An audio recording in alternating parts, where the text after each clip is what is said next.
Bienvenidos a Taboo Talk Latina Edition. Yo soy Cintia.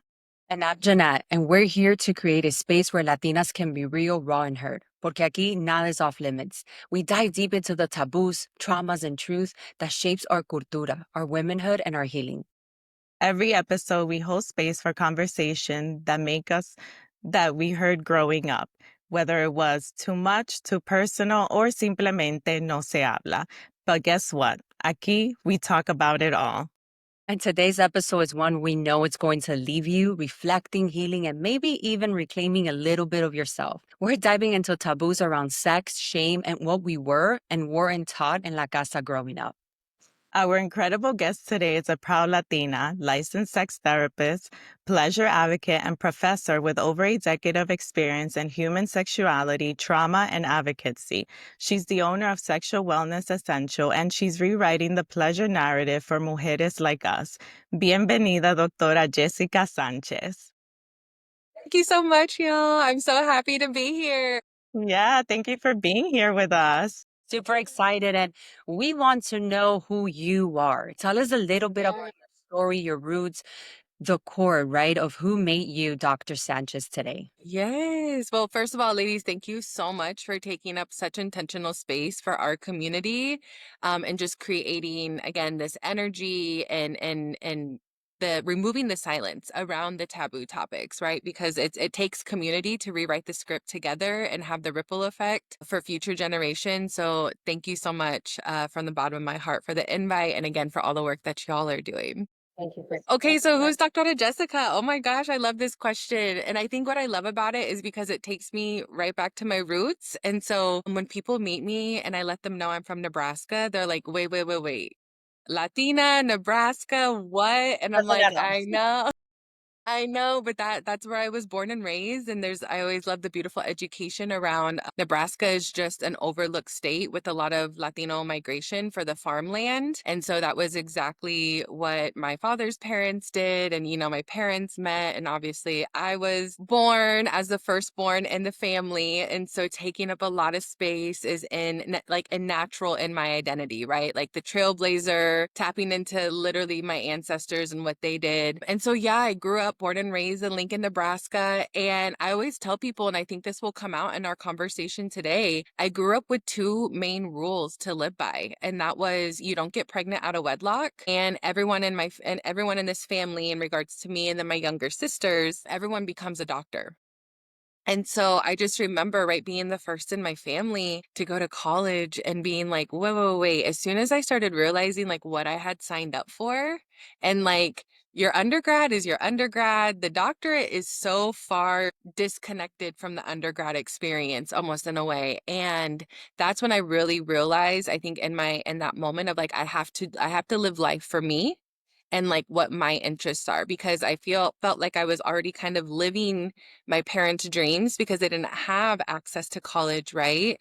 With that script around everyone in this family becomes a doctor. But I was like, ooh, did we think of a doctor of human sexuality? Did we think of a sex therapist? Of course we didn't, right? Especially with this conversation today and that being very taboo in my family with not talking about bodies and sex. And then ironically, right, that second rule of you don't get pregnant out of wedlock, but yet no one's talking about how are babies made? What is a menstrual cycle for a young girl? My body going through puberty, the quinceañera, like my whole dissertation was going to be around what the quinceañera symbolizes within our culture and the womanhood piece. So that's a little bit about me. I'm a full-blown Taurus. I love that Taurus season just is upon us. I'm a Taurus too. You are? Okay, Yeah, Taurus yeah. then. What is Yes, your I birthday? love some Taurus. You're what? What'd you say, When Jeanette? is your birthday? May 8th. We're big God. babies. Yes. Okay. May 18. May 26th. I'm Oh Gemini. my gosh. Gemini. We love our Geminis though. We love Yeah. our Geminis. But I always say like I'm a full-blown Taurus, y'all, because like I plan my day around my food and like what am I eating? And if I love my food, I don't share my food. Like you're never gonna get like me offering something that I love. And so Good to know. Now we know. Yeah, now yes, we know. yes, when we have dinner, ladies, if I am loving my food, I'm not gonna offer samples, taste testing, none of that. You stay on your plate, I'll stay on mine. Yeah, it tastes really good. I love it. Go ahead and order it though, but it's Yeah, amazing. exactly. I love it. Is that like a tourist thing? Because I'm like that. I don't like sharing my food with my husband. And he's one that he always likes, like, oh, what are you eating? Or he'll tell me, you get something different from the menu so we can like taste each other's food. And I'm like, please don't do that. No, because we are on our own menu, we're on our own time and Yes. energy. No, I really do think it's like a full tourist thing, like our love for food and how much it fulfills us. Awesome. I learned something new. Yes. Me too. Now I know when I hang out with you ladies. Right. Yes. I love sharing. I mean, I love food, but I'm one of those of like, yeah, so what are you getting? What am I getting? You want to share just because I love food, but I love just tasting and just really, trying different foods. But now I know I can share with you girls. Yeah, not Okay, with the then. tourists. No, it doesn't. But I loved everything you shared. And thank you for sharing a little bit about yourself too, because I do agree, especially when you said about sex, about having your period. Like I remember I got my period in middle school and I can Yeah. relive that as if I was in the bathroom during, the school time and I was like scared, right? And it was just like, okay, here, wear a pad and you're done, right? And nobody really walked me through it or like sitting down, this is what you go through, this how you have to take care of yourself. Like I was happy, nervous. I had so many mix of emotions that I didn't know what to expect. And I just never really sat down with my mom and until today. Like I everything I know is because of already growing up and the things you learn, right? So growing up, how was that for you? Or what tips overall can you give to someone going through that experience right now? Yeah, and I think that's like one of my areas, right, with my business and the therapy that I do. A lot of people will be like, they'll kind of look at me. So my specializations, real quick, are trauma survivors around sexual and relationship violence. And also, this medical trauma piece has really started seeping into my work in just a beautifully organic way because of then, like, my next area of working with postpartum moms and having assisting them with reconnecting body, mind, spirit, soul, which usually comes with a lot of trauma survivors in itself. But also, again, this sex education piece that we're starting to kind of go into. No one is telling us that for women in particular, that sex is not supposed to be painful. And I tell so many women that, and they're like, wait, what? Like, that's all I know. That's all it's ever been since I started my sexual journey. So, this area was sexual pain, of course, sexual exploration. And then this last little piece is me really assisting women who are firstborn and or only daughters. And it's because of this like continuation of like the trailblazer mentality of always having to figure out it myself. And we have to rewrite a lot of those scripts around sex education. And right now, in particular, just working with a woman where I'm like, we're doing a sex ed 101. Like that's been our therapy sessions for the past couple sessions now because I'm like, what questions do you need answered? Even though you're in your adult and you're in your womanhood, like what do we still need to learn about our body, right? And so I just remember growing up, almost same thing, Jeanette, like you were saying, like I started my period. I was grateful that my mom was open to having that conversation, but I remember just having such heavy periods and being like, is this normal? And I started my period early, 10 years old. And I just remember quickly asking her, what are my options? Because I played sports and I wasn't comfortable with the pads. I needed, the other. So I could feel the discomfort though around like my daughter already wanting a tampon. And like, what does that script mean, especially within Latino culture? I've heard so many women be like, I still wear pads as a grown woman because it was my mom told me that if I used a tampon, I was no longer a virgin. Yeah. And I was like, wow, and to know that, like, I remember I'm a part of a Latina sorority, shout out to Lambda Theta Nu, Sorority Incorporated. And I remember my line sisters, us being in undergrad together. And I'm like, you don't have to wear pads. There's other options, right? And even then, like, back then it was just tampons and pads, and that was it. Yeah.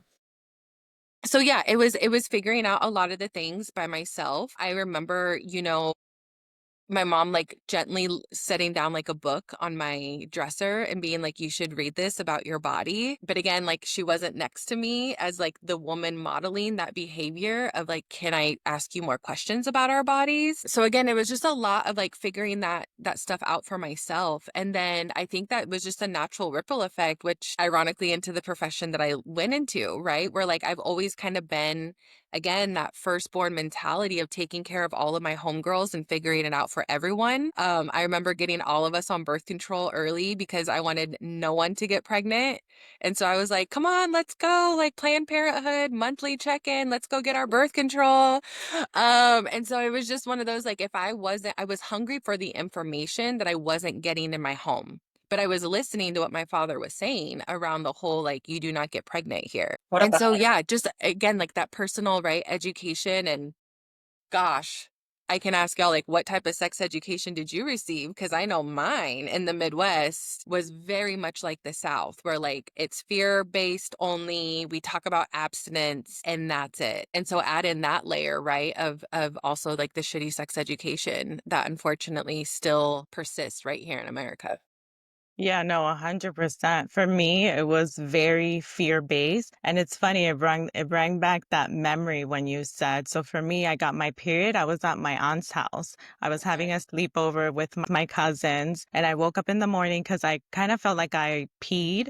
So when I went, I had blood all over. So I called my aunt, and she was like, "Oh my God, congratulations." And I remember she was like so happy for me, but I wasn't fully understanding because again, my mom never spoke to me about sex, about period or anything. And I think my aunt respectfully didn't have a conversation with me because again, she probably thought this is not my place, right? So she just gave me like a few pads and she kind of told me like, you change every 2 hours depending how heavy it is. So kind of gave me like a quick lecture. And then that day I went home back to my house and, my mom was like, "Oh, I heard you got your period. Here are your pads. I bought you a whole bunch of pads." And then she took the tampon and she said, "And this you do not use at all because you are a virgin. And if you use this, you would lose your virginity. And that's a big no-no."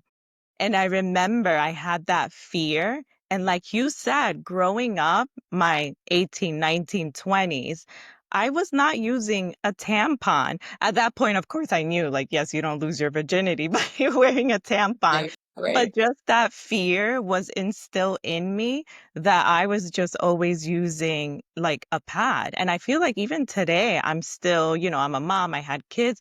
I'm still trying to figure out who I am, like sexually, like my body, because, at the young age, 15, 16, I wasn't taught none of that.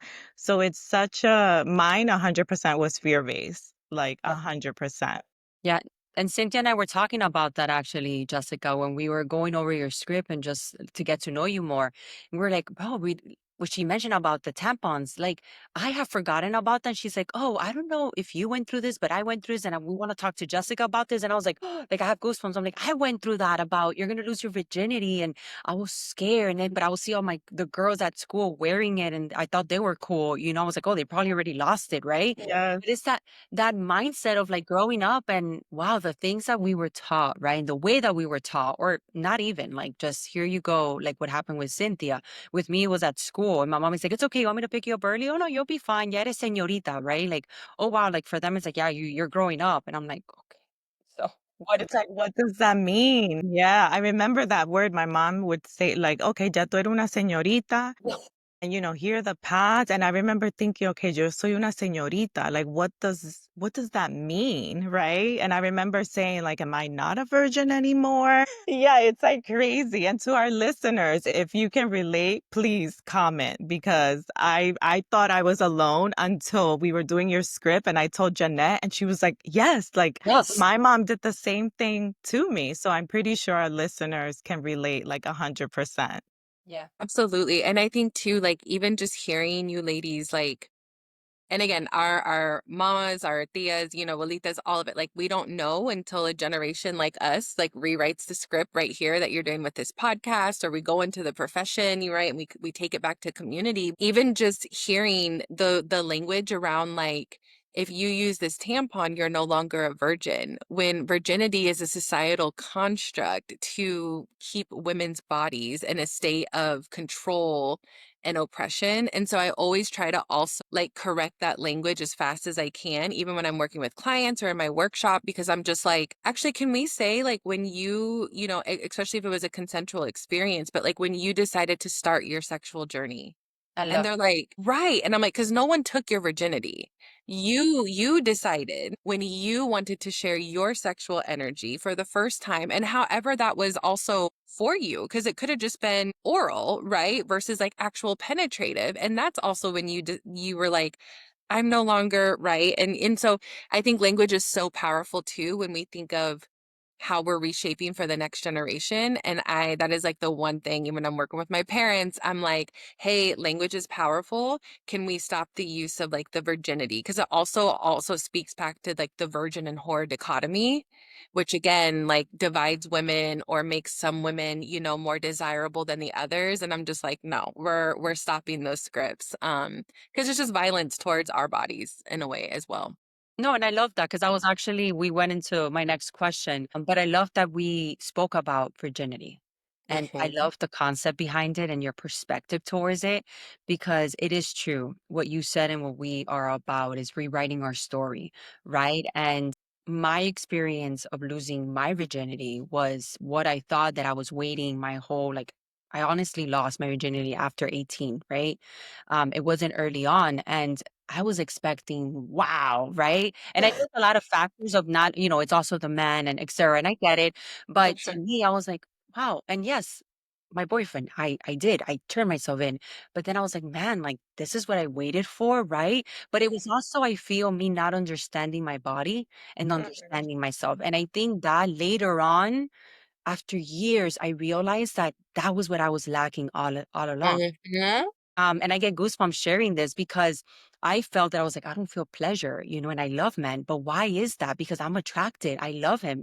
But it felt that it was me. Like I was always like cautious. I was like, oh, like this is supposed to be painful, like you said. And yeah, this is such a huge topic that I'm so happy that we have you on here because we are not fully open about it. I've never really, and I'm still learning crazy after kids Yeah. and after marriage, right? It's like you're still learning and still getting to know your body. But Yes. all along, now that I realize it was me, not really realizing the concept of not just losing my virginity, but really knowing my body.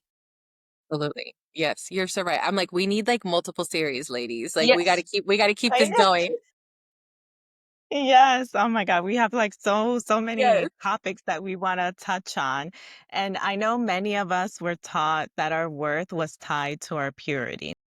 Can you speak on how this shame shows up in our adult relationship, whether it's from our parents, our partners, or even ourselves?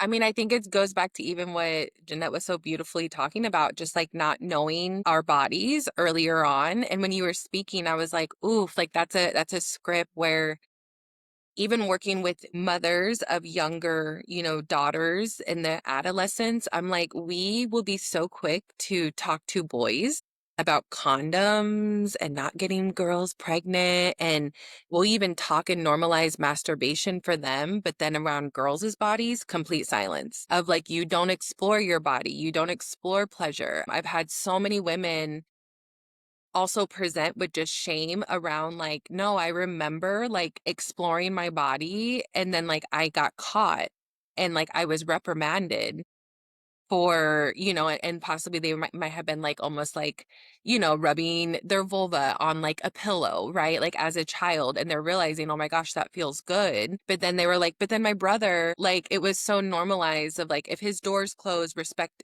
that his door's Not closed. mine.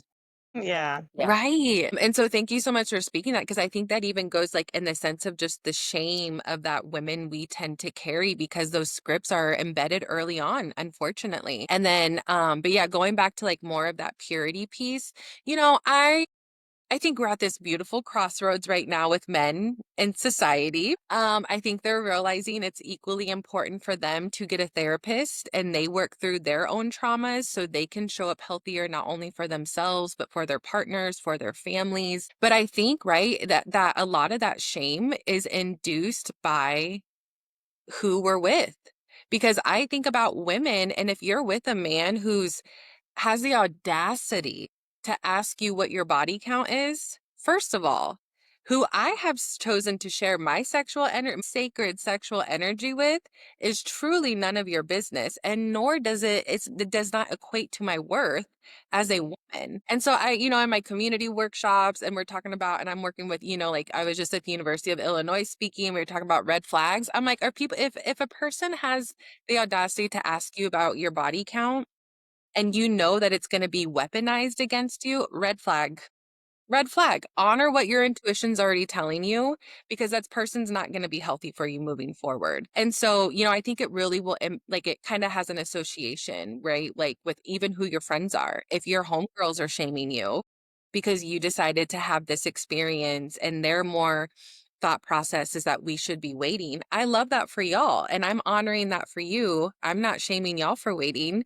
This is what I decided to do with my body. So I think, right, us being really intentional about who are we sharing our energy with on a social space, and how are they talking about their own bodies versus, your body in particular, and then who we're choosing as our person, as our partners.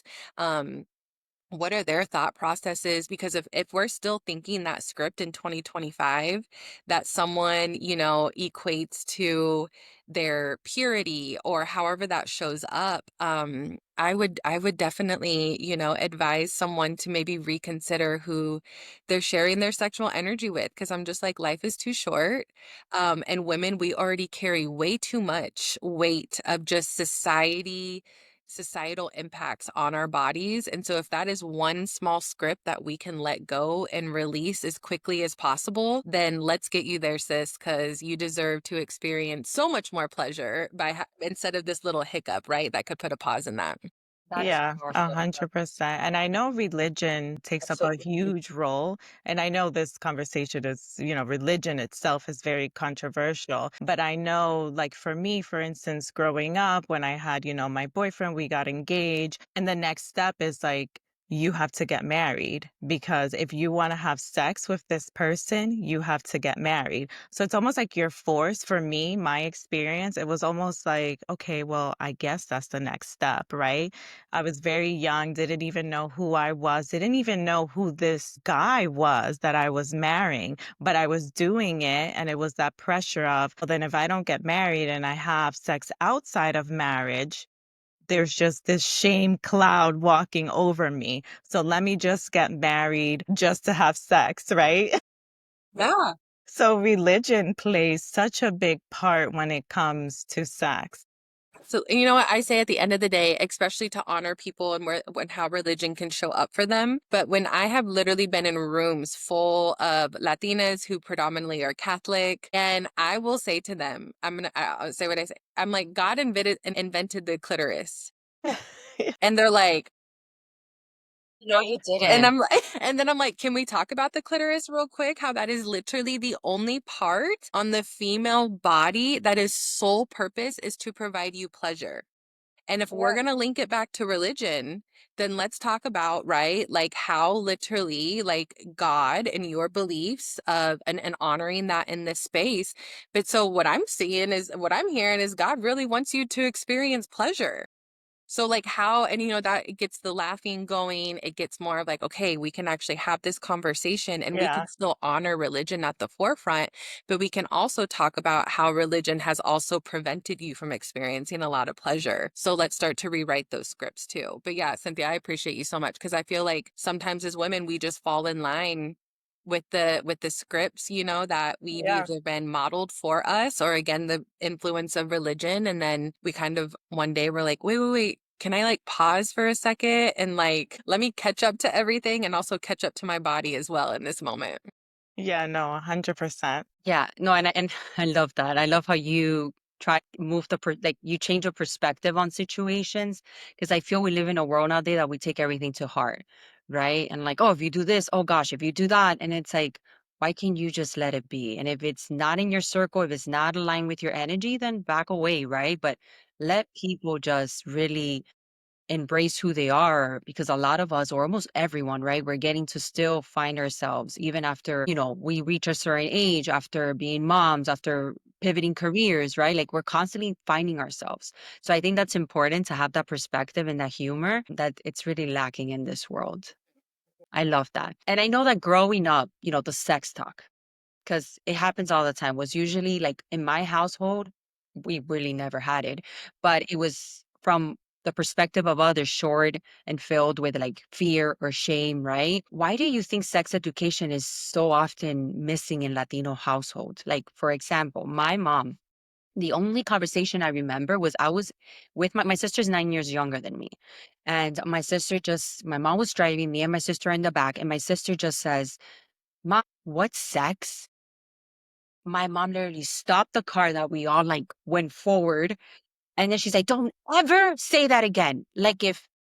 And she's like, "I'm just asking what's so wrong with it." "No, you're too young to know." Like she starts, so we're just laughing, of course. But then I'm like, wow, like, why? Right. So why do you think that's a conversation that we don't talk about in our household?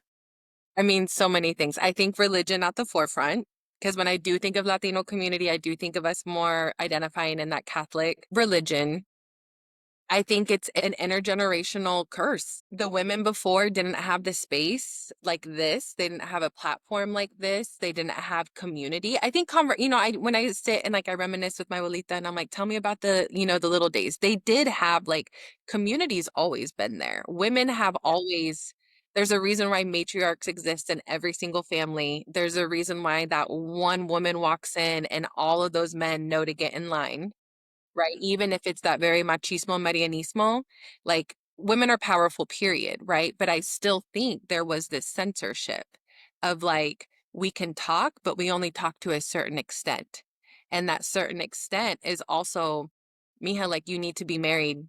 Like you can't, you're still our family name is on the line. And like we need you to also kind of fall like Cynthia, like you were saying, right? You're like, I had a boyfriend, he moved fiance, and you're just going with the flow, right? And so I think again, yeah, this like intergenerational curse of the women before unfortunately didn't have the opportunity to normalize it in order for it to gain momentum to be written, and now it's with us and we're like, hey, we're talking about it. And so, yeah, I think, yeah, the cultural norms of being predominantly more of a conservative, culture when it comes to, again, gender, I think of scripts of the men are the one, it's normalized that Latino men, can, oh my gosh, y'all, I'm just going to say my father's father passed a couple weeks ago. And, after the funeral, we're like driving and literally my abuelita's like, Mija, you know that you have three other tias. And I'm like, My God. what? Okay. And so I'm laughing. I'm in the back and my father's driving and his mom's in the passenger seat, right? And then me and my mom are in the back. And I just look at my mom and she's like, "Yep." And I'm laughing at her and we still hear my abuelita talking, right? And she's just like, "Yep. I know that you have three other tias out there." But I'm like, "How you carried that? You Oh carried my that God. reality for your entire marriage, right? And then also had the nerve to say all Sanchez men cheat in front of your son," which then that's when my dad barked, right? And he kind of pumped the brakes, Jenna, like your mom, because we all kind of went forward in the That's back. a And he horror was reaction. like, yeah, yeah. But he said, not this Sanchez man, Oh, wow. because he was like, I've never stepped out of this marriage, outside of my marriage. And so, but just for my own belief, like you literally had to wait for your husband to be buried into the ground in order for you to verbally say that that Jesse had did that.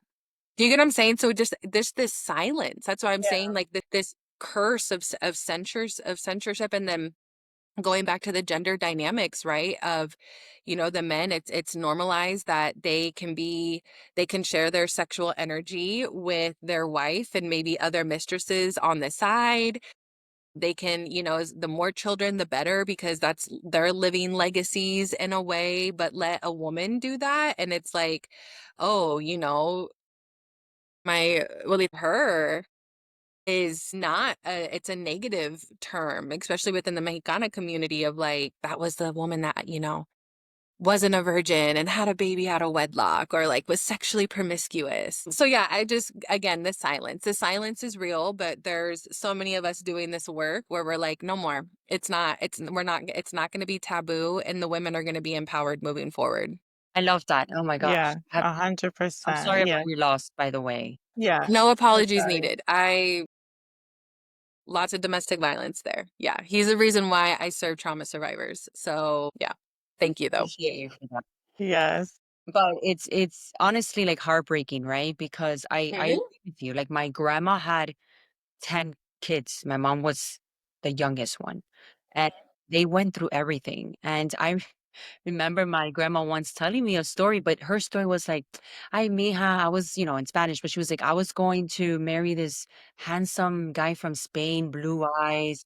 And I'm there like, where I would have had blue eyes, grandma. Playing around, and then she's like, "Yeah, but we had already 5 kids. Your abuelo was always great to me. She loved him, but she wasn't fulfilled." But we stay in relationships, and we stay in situations Yep. because we don't wanna be judged, because, well, what are people gonna think? Or I'm too old already. Who tells me to, like, leave my marriage and after so many years? But it's not only cheating. Like, people have the perspective that marriage is just, or, like, relationship, or only when they cheat. But if there's no fulfillment, there's no more happiness. We have to learn how to let go. They would appreciate it so much more. So you and him, or vice versa, you guys can find happiness. But growing up in the Latino, I agree. It's like, tu aguanta tarro, tu aguanta anything that it takes, Yeah. because we have to be strong. So hearing your story, hearing mine, I'm sure Cynthia has hers, right? That we grew up like that, that it's okay to Yeah. settle, It's that silence. And you know what's so crazy? While, we knew we were gonna have you on and we go over your script and everything. I kept thinking like, why didn't my mom ever talk to me about sex, right? Like why, right? Then I started thinking, and I always think back, we don't have the best relationship. I've forgiven her. I went through my whole healing journey. And I learned along the way that she was someone's daughter, she was someone's wife, right? So I don't fully know what happened in the midst of all that for her to act a certain way towards me. So I kept saying, like, man, why didn't she ever like sat me down and talk to me about my period and sex and everything? And then I said to myself, did she ever get that talk from my grandmother? Right. And then you think about it, the stories that you both ladies share, the silence, right? To be honest, I don't think my grandmother ever spoke to any of her kids because my mom was the oldest of 8. I was like, I don't think she ever talked to her kids about sex, which is then why, it's passed on to the next generation and next. But with us, we're stopping it and we're breaking that silence. Yeah, so it's just crazy when you again change that perspective and think, wait, she was someone's daughter, she was a mom, so let me not judge too harsh because I don't know what she went through. I love Cynthia, that. and I love that too, because I can tell, girl, you did your healing and you're still obviously healing never ends. But I'm just like, oh, the therapist, if you had a therapist on your team, you tap it into ancestors, baby. I love this for you. But I love that you are able, like the emotional like awareness there, because I'm like that advances the ability to release that like the anger, if there was anger there, right? Or just the way we can feel of like, why couldn't you do this for me? And you're Yes. looking at that parent, and I think you just said that so well. So, Yeah. hope all And the I know listeners you take that. work with sexual abuse and that in that industry. And that was something I was sexually abused when I was 9. And that was another thing that I had to heal, right? I had so much bitterness because I was like, why didn't my mom speak up? Like she knew what happened to me. And, I carried that from the age of 9 all the way until like my late like 20s. And all that bitterness kept building up towards my mom. Like she never stood up for me. She never spoke up. And I know she knows what happened to me in that room and she never said anything. And now we change the perspective, we get healed, and it's like, wait, maybe she didn't know how to speak up for me, right? Maybe, yeah, she did know. I know I carried that bitterness for so many years, but can you imagine the guilt that she carried that she knew her daughter was sexually abused, right? So getting healed and changing that mindset was everything to me. And it didn't come easy, right?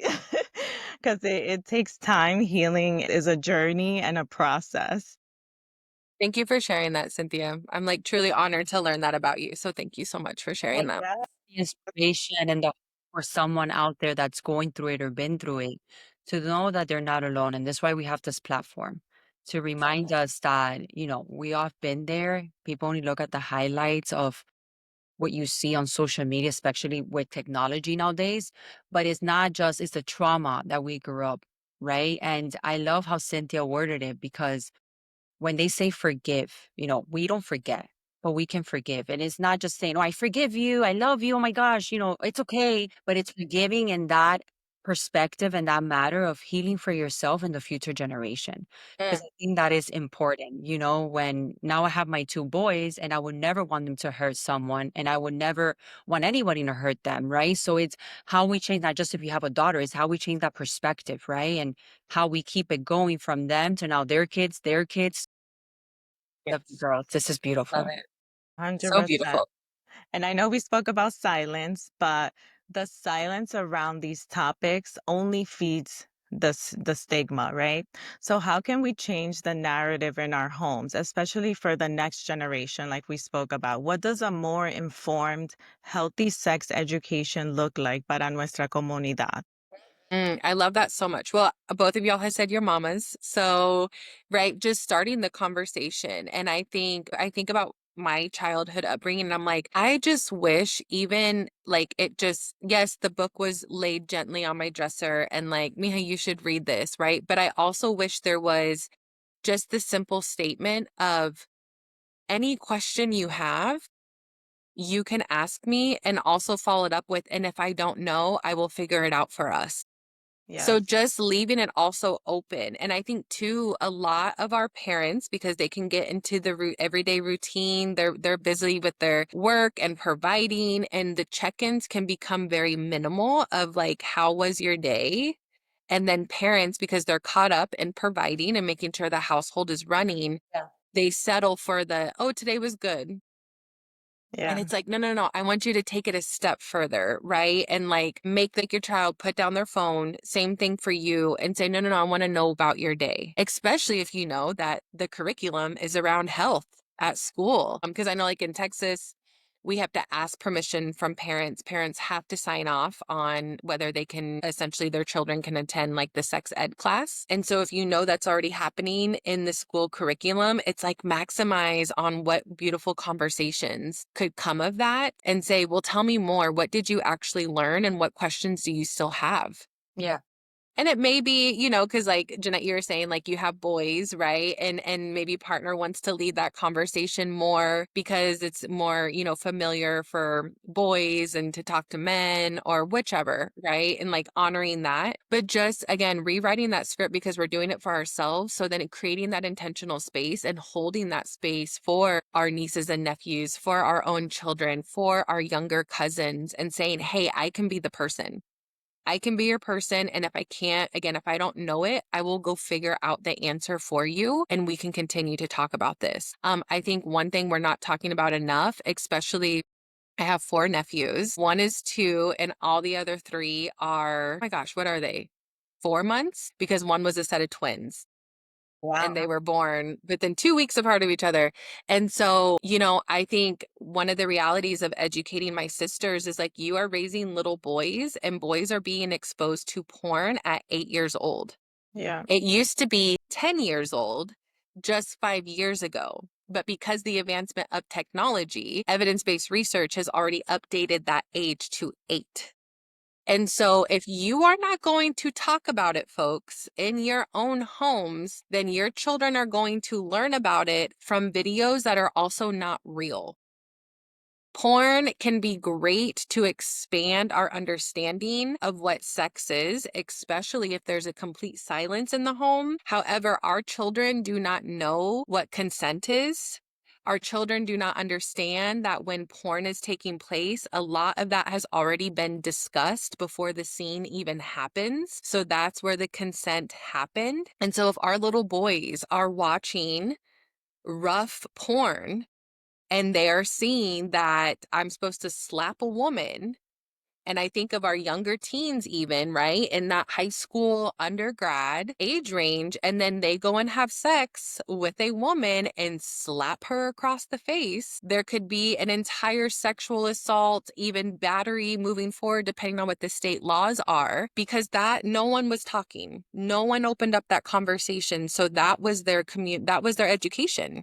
And like I said, there's pros and cons to it. And same thing for our little girls. I'm not just like trying to pigeonhole our boys right now, but also our girls, if the students are, they have the tablets, they have the iPhones in the school system, our little girls are seeing that porn in some way, shape, or form as well. Yeah. And so I always kind of drop that nugget with my parents, and I plant the seeds and start to water, and it makes them be like, oh, okay, I need to keep attending these workshops because you have direct access to the research, and you're telling me if I'm not talking about it, Yeah. my kids are already being exposed to it, right? So holding space, I think one of my major things that I will tell, even just when I'm working with women, whether they're parents or not, I will ask, grown adults all the time, who did you need when you were younger?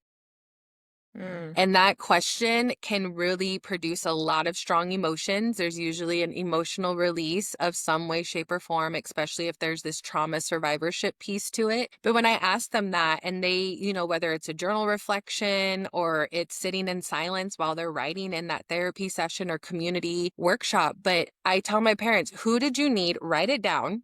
Who did Jeanette need? Who did Cynthia need? Who did Jessica need? And guess what? Even though you are 42 years old, you can still become that person. You can Wow. become that person for you, one, to heal your inner child, and two, now you can become the person for your children that you needed. And Wow. you needed that person that would talk to you about your body. You needed that person to answer questions about how to put on a condom so you didn't get a girl pregnant. You needed that person that would talk to you about STIs because you had a horrible sex education, curriculum that they showed you. I remember mine. Boom, Yeah. genitalia, STIs everywhere. And I was like, wait, And what? you're If just that's what like, oh happened? my God. You're gonna get all of this, and you're like, okay, so do I see Yeah. what's keeping around? How many is that? Just joking, but it's like, No. Yes. Yes. My You God. know? this again. Teach me. So Yes.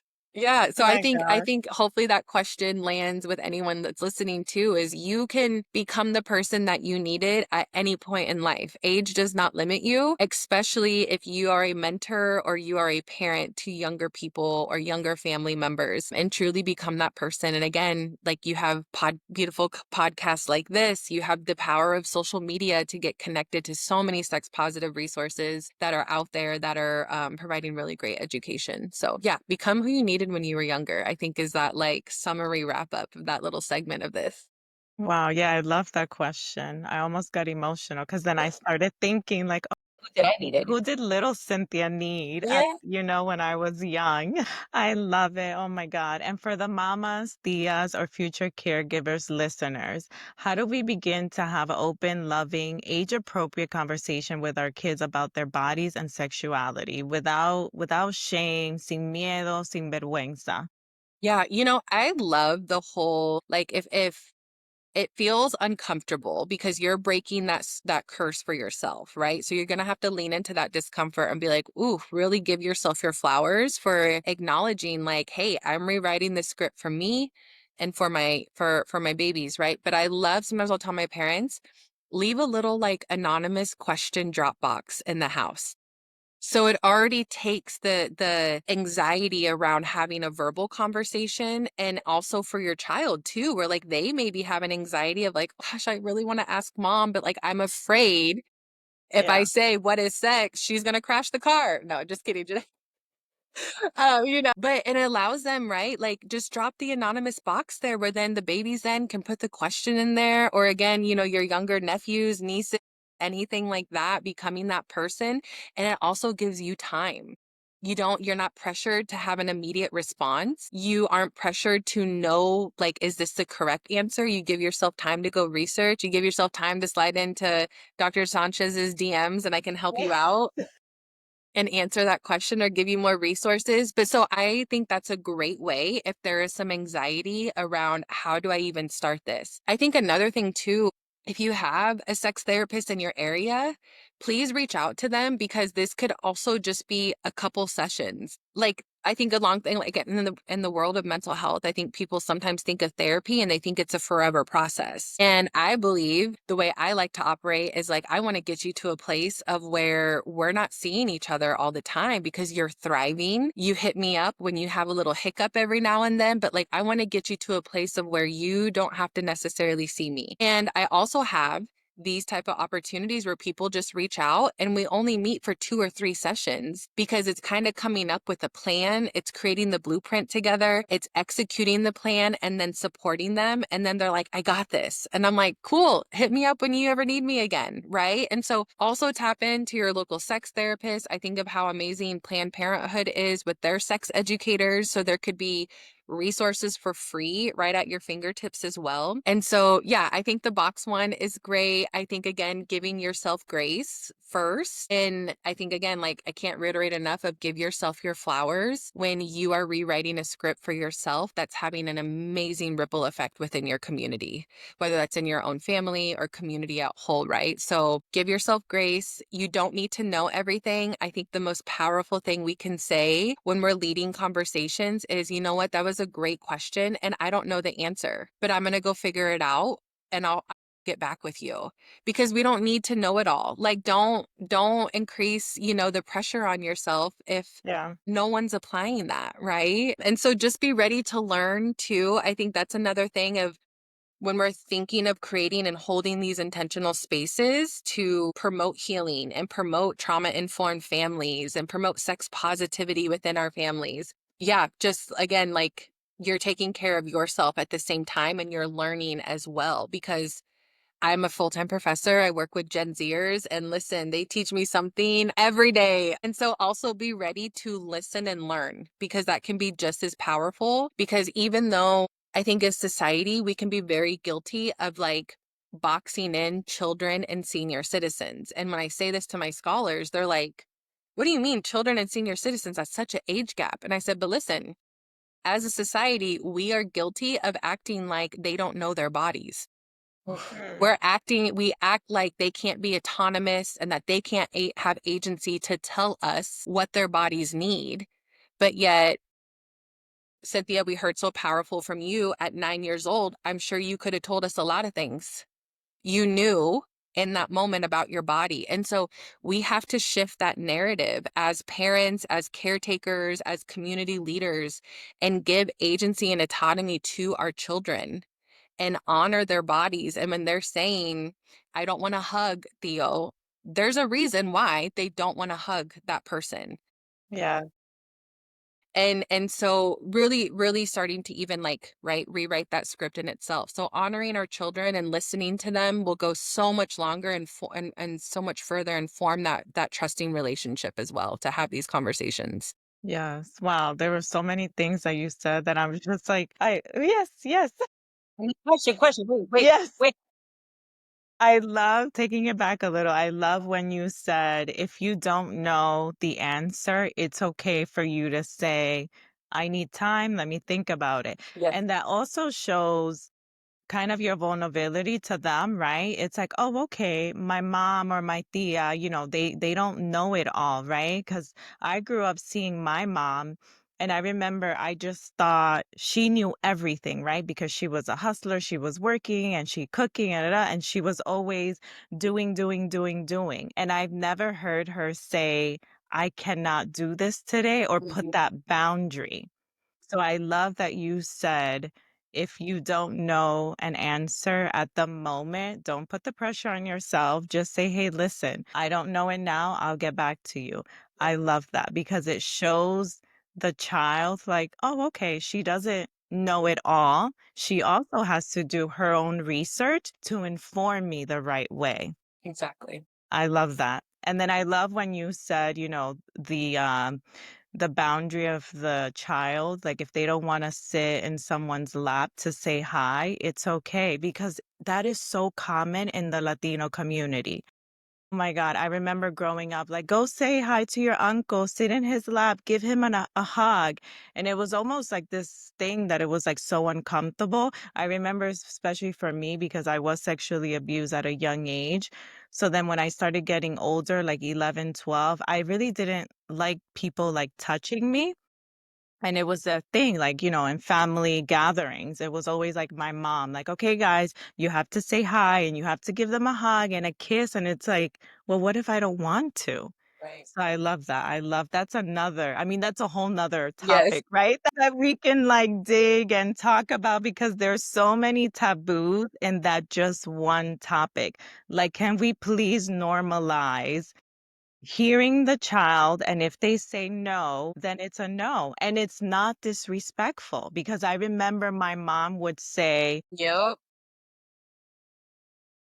so in my mind, I was like, "Oh, okay, I gotta be this good girl. I have to hug them, sit in their lap, because if I don't, then I'm being disrespectful to my mom and my uncle or whoever it was." So we need to stop that and normalize this conversation with our kids at a young age. I couldn't agree more. And to me, really, Jessica was also about the box because having my two boys that I have a 5 and a 6-year-old, so when do we have the conversation? And of course, the father. So every time they ask me, like, Mom, why do you have this and I have that? I was like, okay. So obviously nervous. Come on, we gotta, I'm drying him up. But it's just like those random questions that gets you off track. And you're like, well, maybe they're still too little. But then what is that age?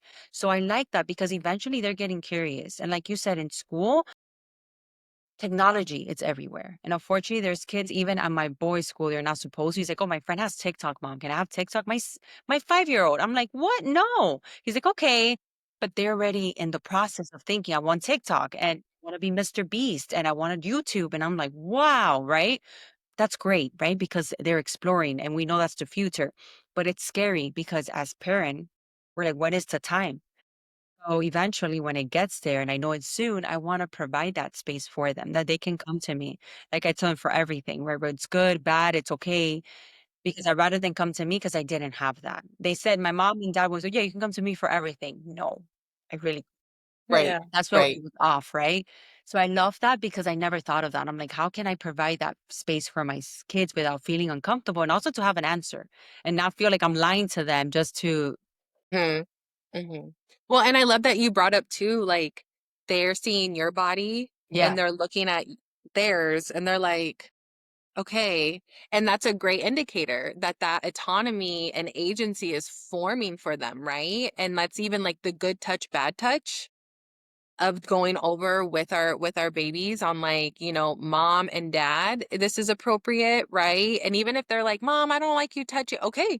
Thank you so much for letting me know. But the good touch, bad touch with other people around them and whatnot. But I love that. So yeah, even hearing you like, okay, they're starting to ask questions. And I'm like, all right, mama, like, let's have another offline conversation because it's coming, right? And so tapping into husband and being like, hey, are you ready? And like, where's your comfort levels? And let's start to normalize this sooner than later because our boys are getting curious. And so let's match that curiosity now instead of acting like it's not happening I love because it is. And the faster we can honor it, then again, the more courageous your household becomes. And that's just such a beautiful safe haven for your boys.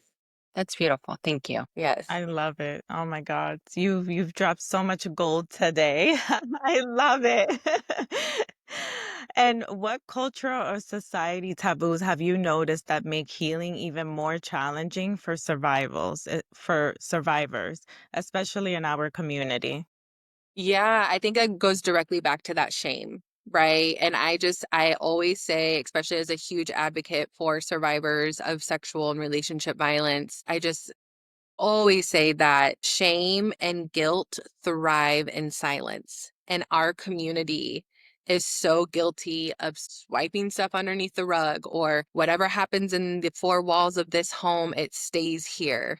And we increase that silence even more, right? So that shame and guilt only bottle up even more in our bodies and honestly start impacting our bodies through health. Like our health starts to deteriorate because trauma is to seep into the body and it has to be released. And so it's going to figure out a way to release itself. And it's usually through poor health, then poor health outcomes. And so the faster that we can start holding people accountable within our homes and saying, actually, that's violent language that you're using, and I'm not comfortable with that, right? Or holding people accountable of what you just said was a very inappropriate comment around my child, and that will no longer be, you're not allowed in my home. Like, I think we, as a younger generation, and especially as parents, we deserve to have our boundaries respected and honored. And just like some of the scripts that have been told before us, well, it's disrespectful if you don't, go say goodbye to everyone or give your kisses and hugs.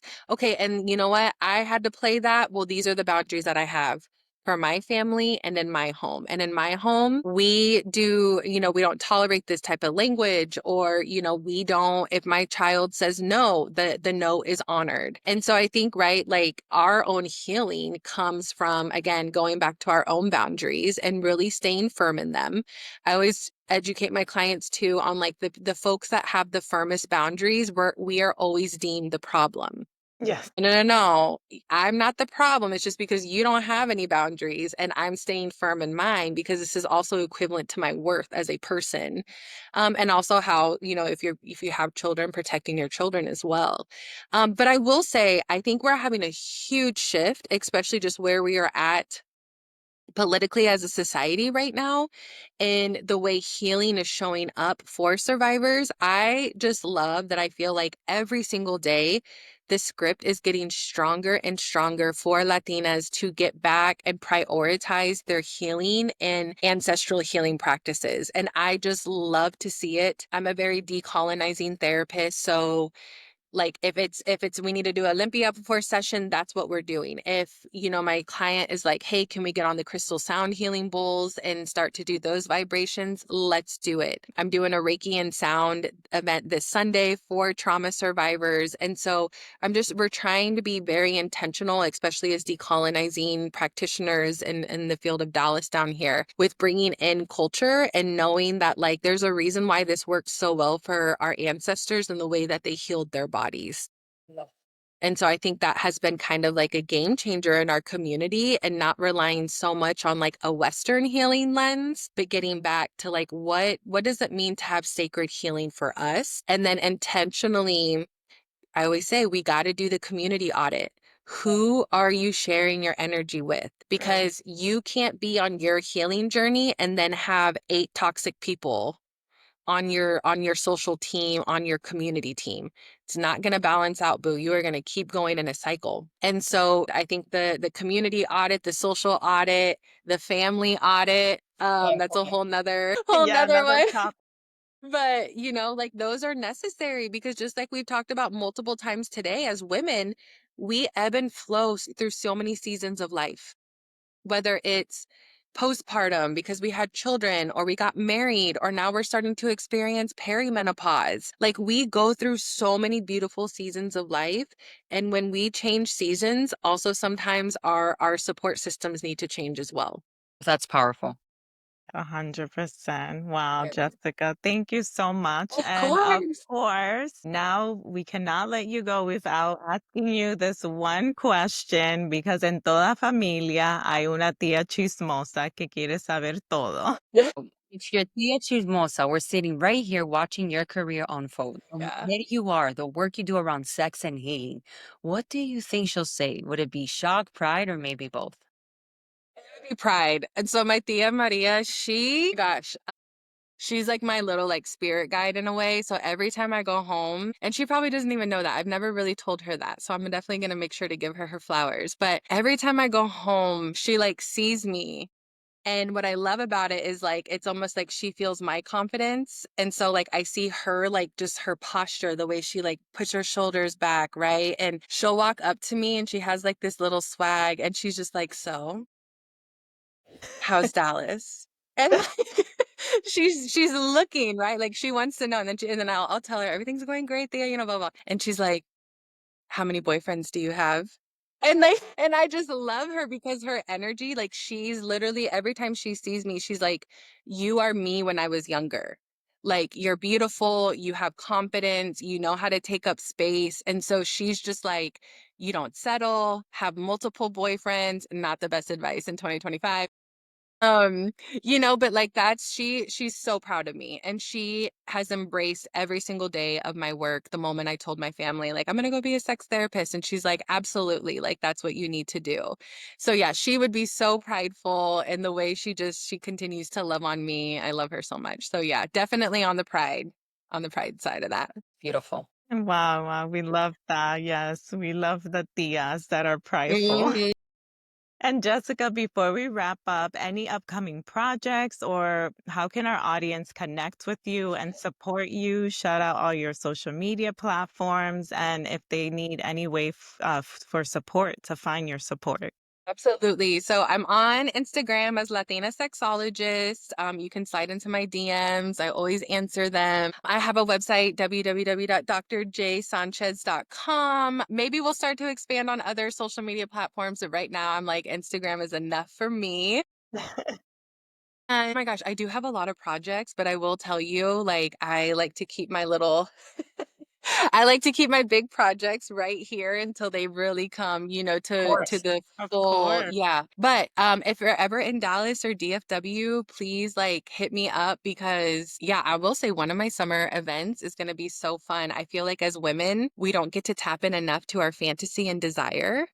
And so I'm hosting like a fantasy and desire writing workshop with a Latina owned independent bookstore in Dallas. And so we're teaming up to do that. It's going to be so fun. We're going to have wine, mocktails, going to read some amazing fantasies just from other like erotica books and hopefully just again normalize that script that women are allowed to have desire. We are allowed to experience desire. We are allowed to have fantasies. And I'm really excited about that one for sure. Yeah, yeah, that sounds amazing. That Yes. is beautiful. My gosh, Dr. Sanchez, Jessica, thank you for showing up, Thank for speaking you. truth, Thank for you. helping us unlearn, heal, and reclaim, and really letting us also be vulnerable with you. Because not Yeah. only was it your spotlight, but you gave us the voice for us to own it as well. So thank you for being here. Like, it's been such an honor to have you on. Yes. Yeah. Thank you. Thank you both so, so much. And if I ever come to Connecticut, Cynthia, be ready. When I come to Yes. Miami, Jeanette, girl, you be ready. So I'm going to make my little travel Ready? to come see y'all. Yes, amazing. And don't forget to subscribe to our YouTube channel. Follow us on Instagram, TikTok, and Facebook. Y como siempre, chicas, we'll see you on the next time of Taboo Talk Latina edition, where we keep breaking cycles, breaking silence, and breaking taboos. Thank you, chicas.